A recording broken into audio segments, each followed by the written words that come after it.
Live from Liverpool, The Dark Paranormal, Season 15. Hello everyone, and welcome back to The Dark Paranormal, Season 15, Episode 7. This season has flown so quickly, I genuinely cannot wrap my head around it. I can't believe after this episode, we only have 3 episodes left of Season 15. And I'd like to thank each and every one of you for both A, providing the content for this season, which I think has been our best so far, and obviously for B, joining me each and every week and making that choice to spend some time suspending your disbelief. Now, the submitter of today's experience mentions that at the beginning of their email, that for their experience in particular, we really should leave our disbelief at the door. But in reality, when I've read through it, I think we've had a good few episodes where the amount of disbelief needed far exceeds what you're going to need today. And arguably, that's what makes today's episode, for me anyway, particularly terrifying. It's the fact I can envisage what the individual is going through, and I can see it taking place. There's a very short personal anecdote at the end which should explain why I can picture this so well. However, before we move on to today's true paranormal experience, we need to of course thank our wonderful team members over at Patreon.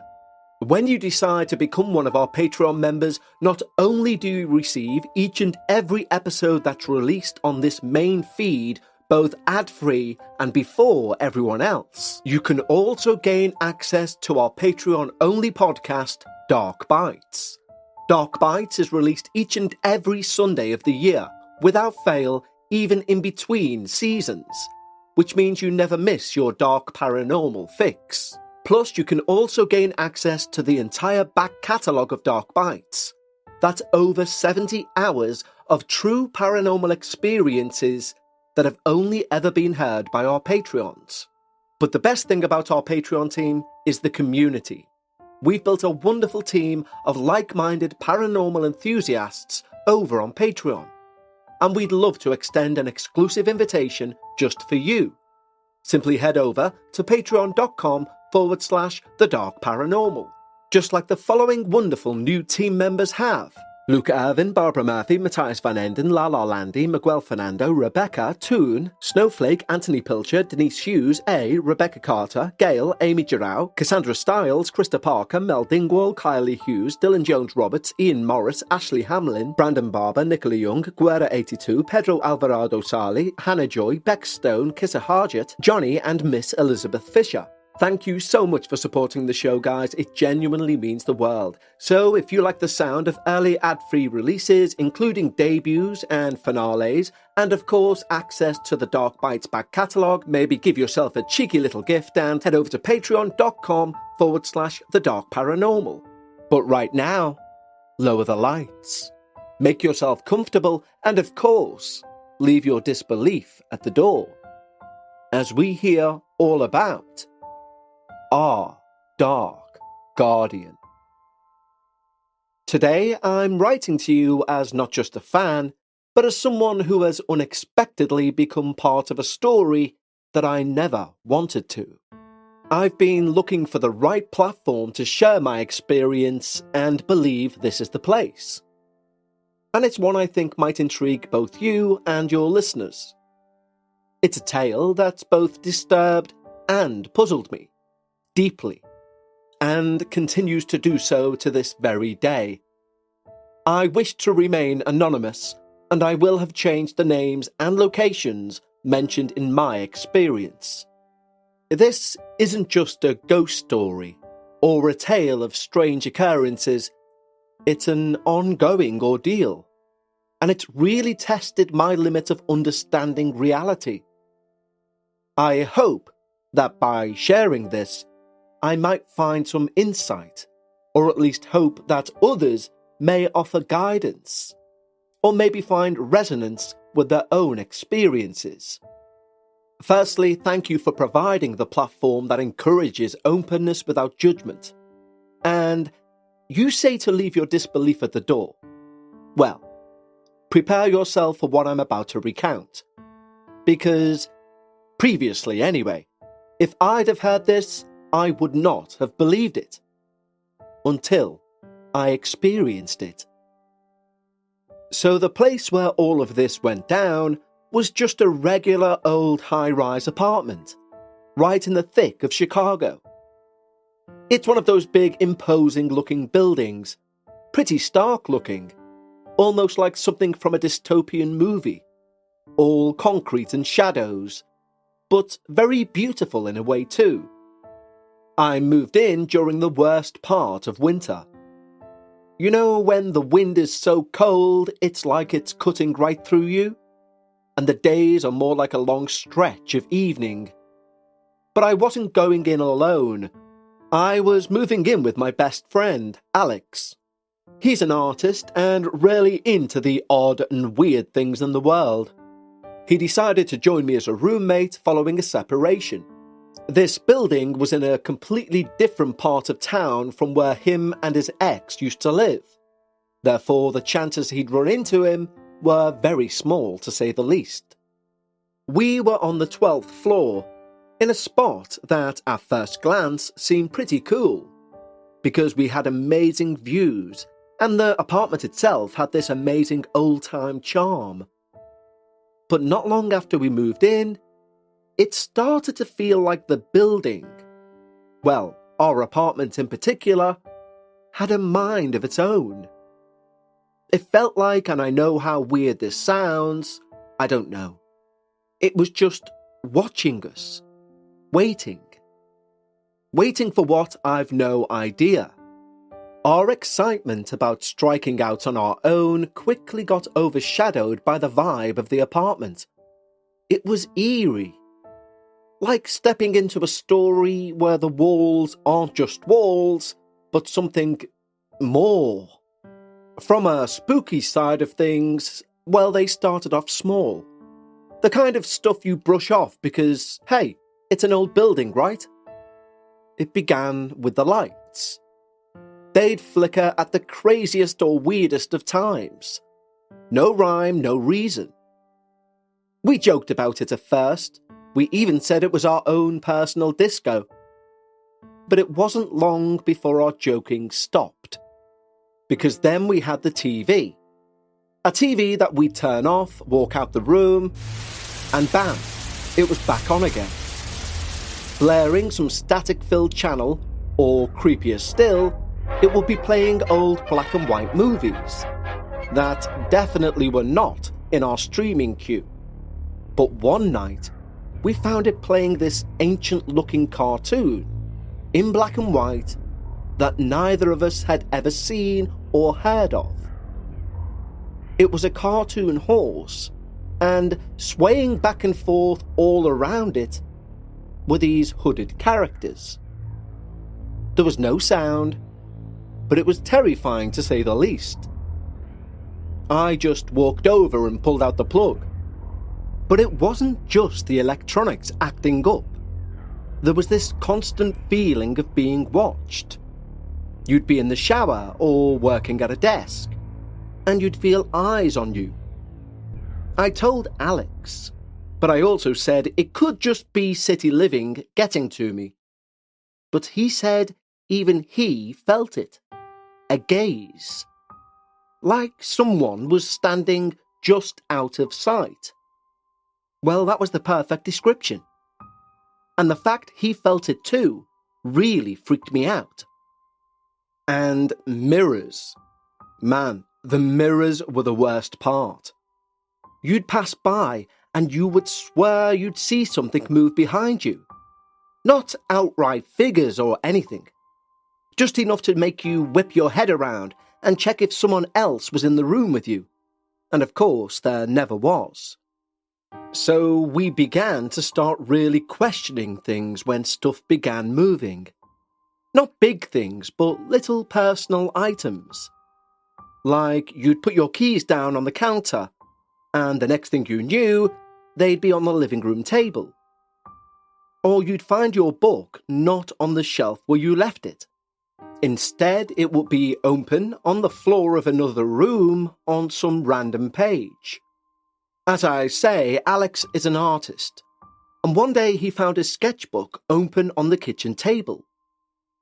There was a page he was staring at, confused, because it was filled with drawings that he didn't remember doing. There were these weird, swirling patterns. The nearest thing I could place them to would be like cave carvings, but they seemed more ritualistic. This event really got to both of us. The sense that whatever was happening wasn't just weird electrical faults, or our minds playing tricks. We tried coming up with every possible logical explanation. Maybe the wiring was bad. Maybe we even had a mischievous neighbour messing around with us. But we knew deep down something else was going on. Something off. The feeling in the apartment grew heavier. There would be a chill that would settle in mid-air. You could literally stand up and feel it, or reach your hand up and feel it. It wasn't a breeze. It was a solid, cold patch. It was literally a different environment just above your head. We were forever looking over our shoulder. As these events picked up pace, nighttime became the hardest. The apartment felt different then. It seemed charged with a palpable tension, and it was impossible to sleep. There would be knockings I would hear coming from Alex's room. I'd burst in demanding to know what he was doing, and he'd be fast asleep.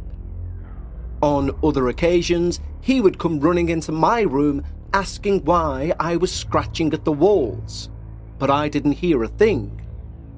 Then one night, I too heard the scratching, again coming from Alex's wall, but this time I knew better than to believe it was Alex. No, this was whatever was in our apartment. I genuinely think now it's because we acted so blasé about things like items moving or the TV that it decided it needed to know it had been recognised. There would always be whispering of a night also, and it was hard to tell if it was coming from walls or from the vents, or maybe from the window. But remember, we were 12 stories up, and whatever words these whispers were, they were indecipherable. Despite our growing unease, we tried to keep it light. We had to live here. So we made jokes about our ghostly roommate. But as the days went on, it was harder to laugh these things off. The apartment seemed to be closing in around us. And those initial incidents, once just curious anomalies, began to feel like the opening moves of a much darker thing. Just when we started to think things couldn't get any weirder, they did. Big time. It started with the whispers turning into voices. At first, it was just gibberish, like a bad radio signal. But then it began to make sense, in a really disturbing way. We'd catch snippets of sentences, stuff about secrets, things about something we couldn't quite make out being hidden in the walls. And Alex heard specifically one line that said, "Darkness waiting beneath us." It genuinely felt like we were tuning into some sinister broadcast that didn't want to be understood. One evening, Alex was staying in my room. This had kind of become the norm, given the nightly bangings and scratchings, and that night, the shadows started behaving strangely. They stretched and twisted in ways that didn't make any sense with the light sources in the room. Alex pointed out how they seemed to linger longer than they should, clinging to corners, moving subtly, as if they were sticky, alive. They were also very faint, as if you didn't concentrate on them, you'd miss them completely. Then things got really intense really quick. We started seeing the shadows move independently. I'm talking about fully formed dark figures darting quickly just at the edge of our vision. You'd turn to look straight at them and they'd vanish. But the feeling that something had just been there was undeniable. It's genuinely hard to describe. It was even harder to shake off the constant dread that filled the apartment. The activity only ramped up from there. Objects now didn't just move, they flew. Books would slam shut. Glasses would shatter against the wall as if hurled by an unseen force. One night, a picture frame lifted from the table and smashed against the floor right in front of us. It was like the apartment was turning against us. Its once spooky but ultimately safe walls now seemed like a playground for something much more malevolent. Alex's sketches began to change too. He'd wake up to find he'd drawn eerie, detailed pictures in his sleep. Scenes of twisted rituals and figures. Figures with too many limbs. Surrounded by symbols that neither of us recognized, but we both agreed felt ominously familiar. He said he didn't remember any of it, and the fear in his eyes told me he wasn't messing around. Let's have a quick break to talk to you about Policy Genius. Now, we all like to put off life insurance talk because it reminds us of our mortality. But life insurance isn't about death, it's about life. It's about ensuring the lives of those you love remain secure and comfortable. And I'm sure many of you will think, well, I'm covered through work or I'm covered through my bank account, but believe me, you want to check those finer details because you may be surprised what you're actually covered for. And this is exactly where Policy Genius come into their own. Yes, we could talk about how Policy Genius is America's leading online insurance marketplace, or how their award-winning agents will walk you step by step through the entire process. But the best thing about Policy Genius for me is they don't have a dog in the fight. They're not going to strong-arm you towards one company or another. They've no incentive to do so. Their only incentive is to listen to your needs, scour America's top companies, and find you the best price. For example, with Policy Genius, you can find life insurance policies that begin at just $292 per year for $1 million of coverage. Some options even offer same-day approval and avoid unnecessary medical exams. There's a reason why Policy Genius has thousands of 5-star reviews on Google and Trustpilot, and you'll find out what it is when you tick life insurance off your to-do list with Policy Genius. So head over to policygenius.com or click the link in the description to get your free life insurance quotes and see how much you can save. That's policygenius.com. The worst part came with the apparitions. We saw them clearly now, not just in our periphery. These weren't human. They were distortions, echoes of something maybe once human, perhaps twisted by whatever darkness had seeped into them. I can only imagine from the building itself. They'd appear in hallways, at the foot of our beds, watching, waiting. Their forms would flicker like static, as if struggling to fully manifest in our world. One night, we heard a loud crash from the kitchen. We ran in to find every cabinet open, every dish thrown to the ground, yet the air was still, too still. And there, on the condensation-filled window from the washer-dryer, was a message. Just 2 words, written in the condensation: let in. Well, we were officially past the point of excuses now. It was clear there was something deeply, deeply wrong with this place. Something angry, maybe something ancient. Whatever it was clearly getting stronger, getting more daring with each passing night. This home was no longer ours. It had become a domain where these things ruled, where the past whispered into our ears, literally. As things went on, Alex and I knew we couldn't just ignore this. It was one thing to joke about a ghostly roommate, but it was another to live in constant fear. Determined to find out some truth behind these things, we decided to confront the one man we thought might know something. The building's caretaker, a man named Mr. Jennings, who, he informed us, had been looking after the place for more years than he cared to remember. Mr. Jennings seemed a bit of a recluse, giving brief nods but rarely engaging in any conversation. One evening, we caught him in the dimly lit basement, organising old papers. "Mr. Jennings," Alex started, his voice echoing slightly in the concrete expanse.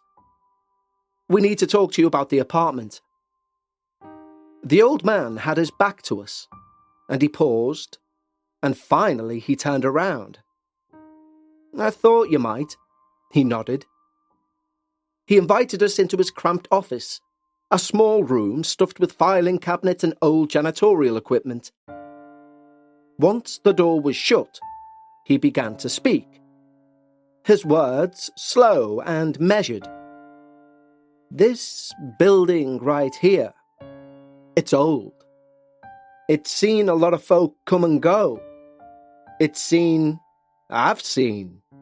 things that don't make much sense, if you know what I mean."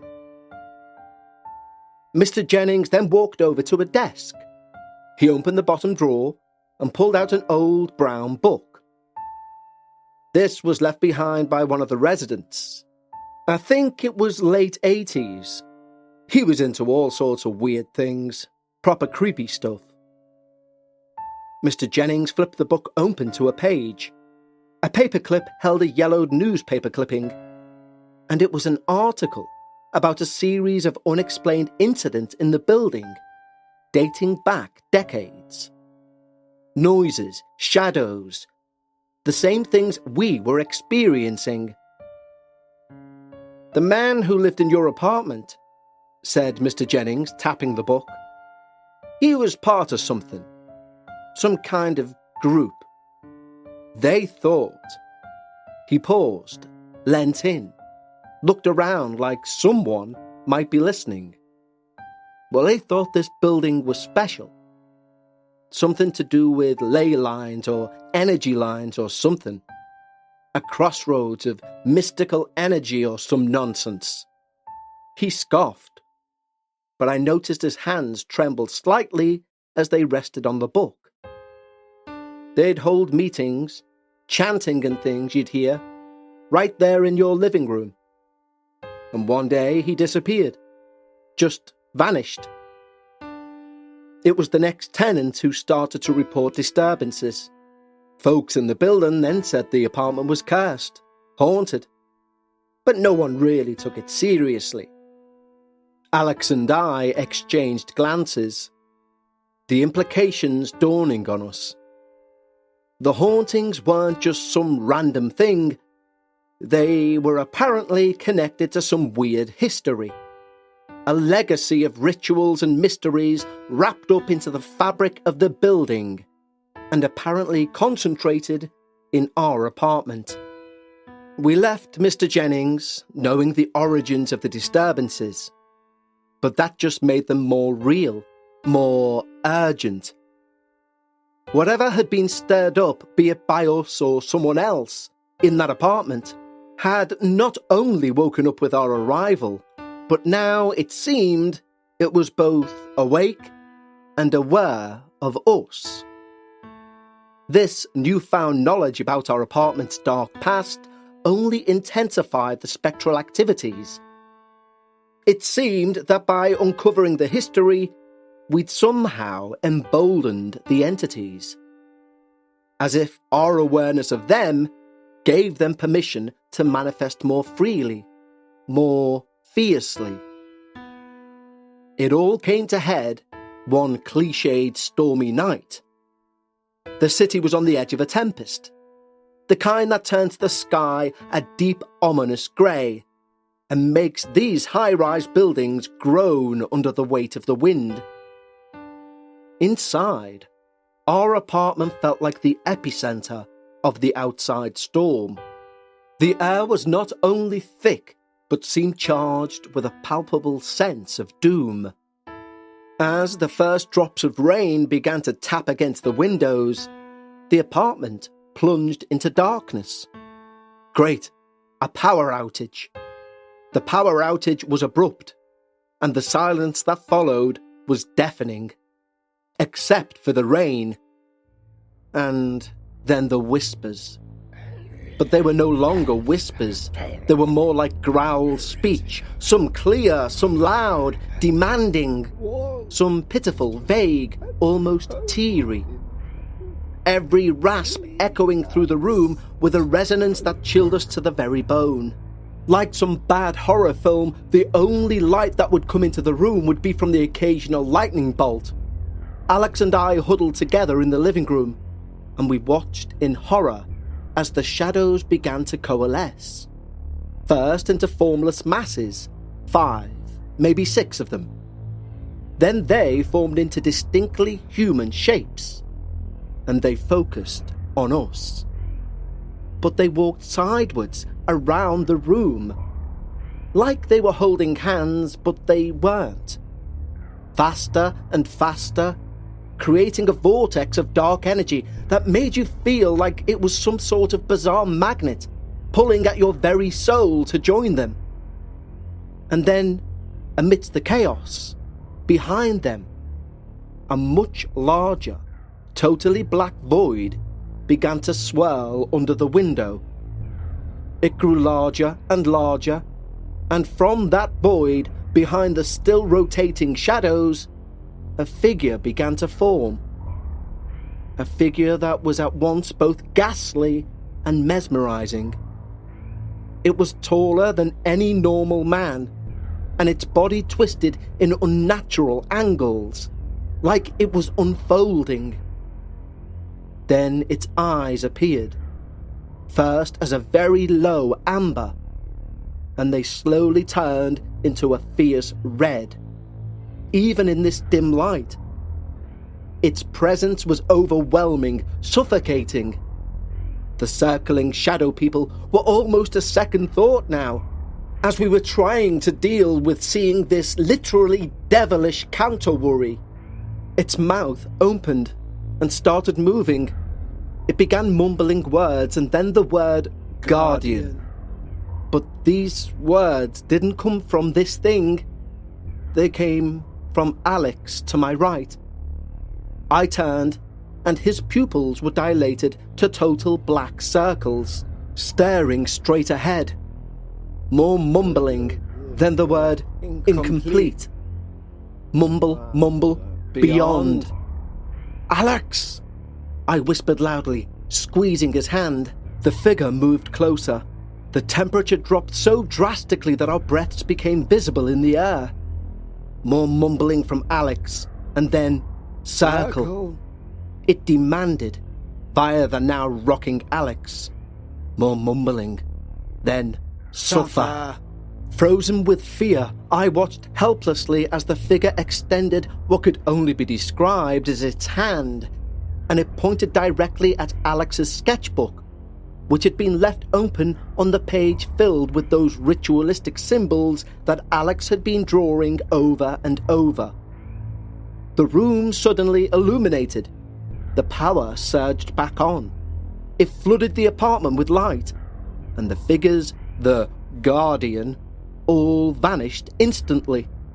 Alex looked confused, and then he looked at me, and still with the black eyes, he said, "They're stuck.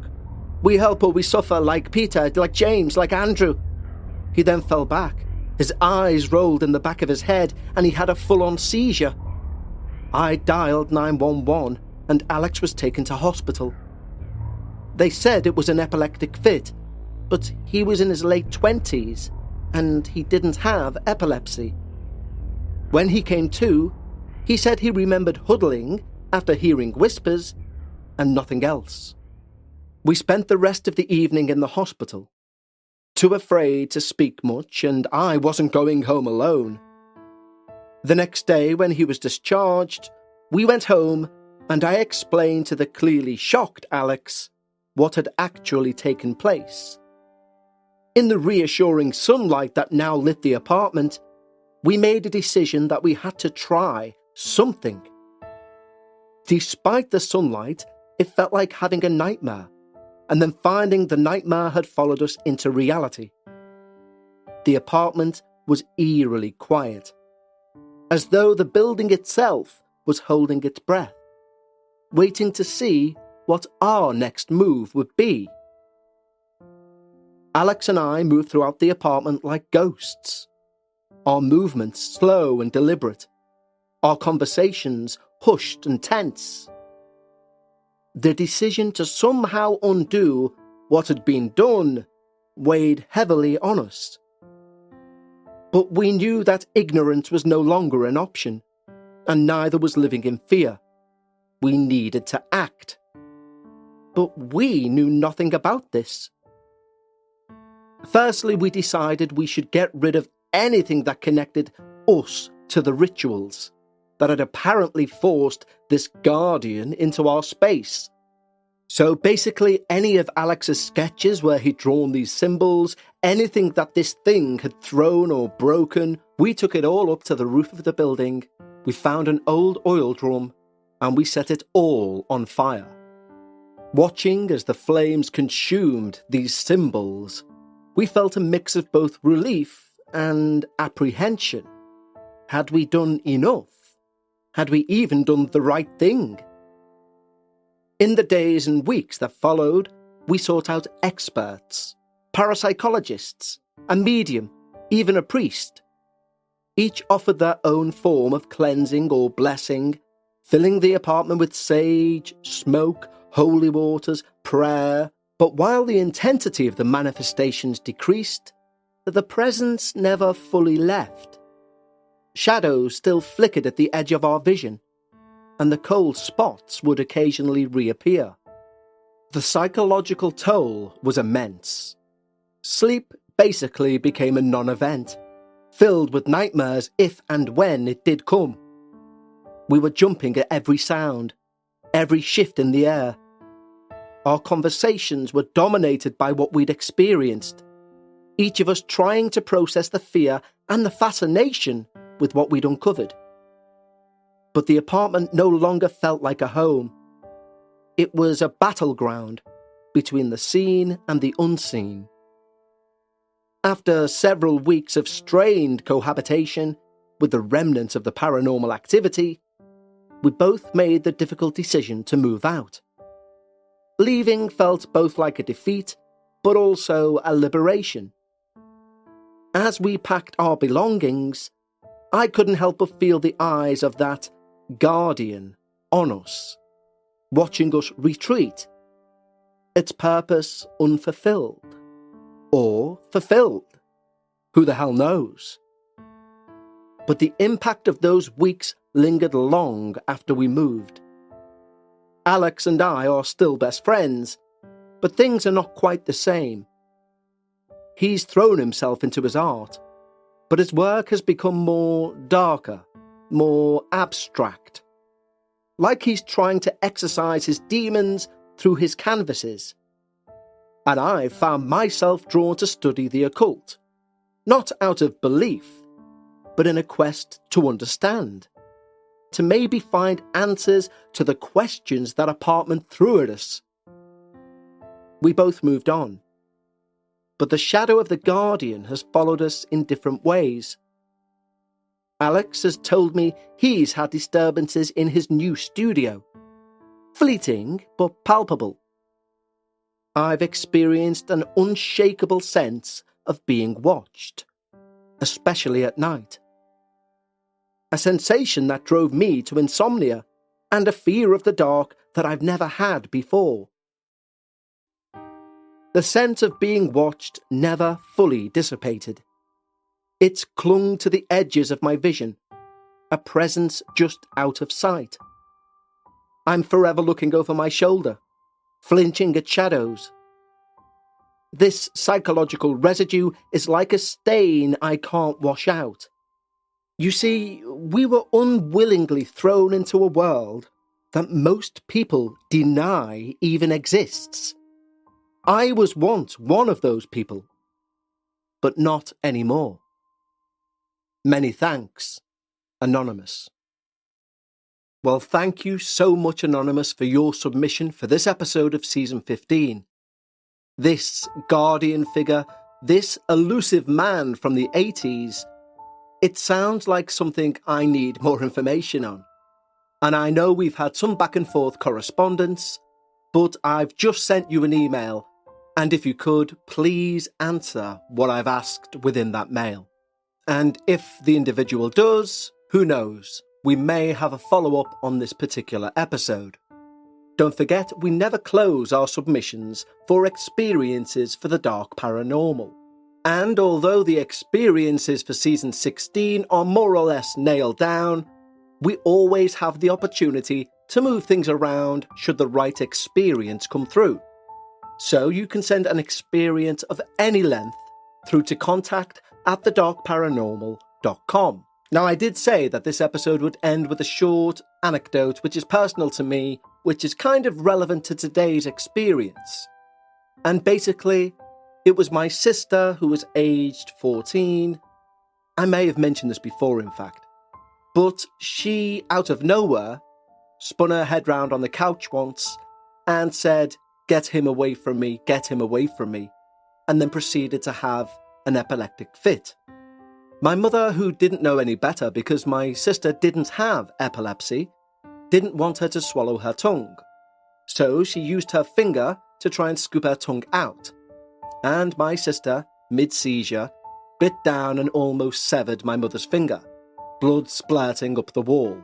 I was on an adjacent chair and I watched as she turned her head, looked at something and repeatedly said, "Get him away from me, get him away from me," before going into seizure. And of course, there was no one there. The ambulance arrived and they took her to hospital. She had a few tests carried out, and they declared late onset epilepsy, given she'd never had any seizures before. And she's never had another one since, to this very day. And that was over 20 years ago. So who knows, maybe it was something just purely medical. But one thing that's certainly true is just how terrifying a scene that was played out. And that was without a giant shadowy entity in the middle of a blackout. So I can only imagine the fear that you went through. As ever, thank you for choosing to spend your time with me on your show, The Dark Paranormal. I'll speak to you all through the week for another dark minisode, and of course I'll speak to you again on Friday for episode 8 of season 15. For our Patreons, I'll next speak to you on Sunday for another instalment of Dark Bites. But until next time, take care, and remember, whenever you're discussing the paranormal, try and leave some of your disbelief at the door. And I'll see you next time, right here on The Dark Paranormal.